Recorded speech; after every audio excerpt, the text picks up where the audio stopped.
હાલ એક સોશિયલ મીડિયામાં વિડીયો વાયરલ થઈ રહ્યો છે, જે 16 વર્ષની છોકરીએ પોતાની જીભ કાપીને ભોલે બાબાને જીભ કાપીને ચડાવી દીધી હતી।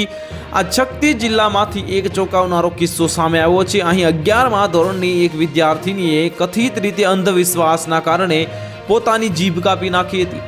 જિલ્લાના દેવરઘાટા ગામની અચારી પાલીમાં 16 વર્ષની છોકરીએ પોતાની જીભ કાપીને ભોલે બાબાને સમર્પિત કરી દીધી છે।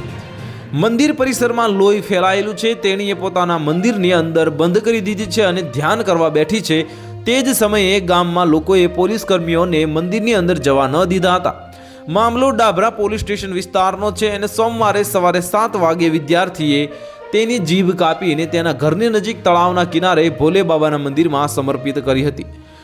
વિદ્યાર્થીનીએ એક નોંધ પણ લખી છે। જ્યારે પોલીસ અધિકારીઓને ઘટનાની માહિતી મળી તો વહીવટી અધિકારીઓની ટીમ સાથે ઘટના સ્થળે પહોંચી ગયા હતા, પરંતુ તેમને મંદિરની અંદર જવા દેવામાં આવ્યા ન હતા। તે જ સમયે ગામના લોકોએ મંદિરને ઘેરી લીધું હતું।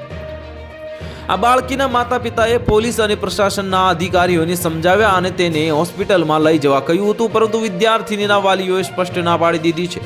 પોલીસ અને પ્રશાસનના અધિકારીઓ 108 એમ્બ્યુલન્સ અને ડોક્ટરની ટીમે ઘટના સ્થળે હાજર છે। તો હાલ માટે આટલું જ। મળીશું નવી અપડેટ સાથે। જો તમને અમારા વિડીયો પસંદ આવતા હોય તો વિડીયોને લાઇક કરી દેજો, ચેનલને સબસ્ક્રાઇબ કરી બાજુમાં આવેલા બેલ આઇકનને દબાવી દો, જેથી તમને આવા સમાચારની અપડેટ મળતી રહે।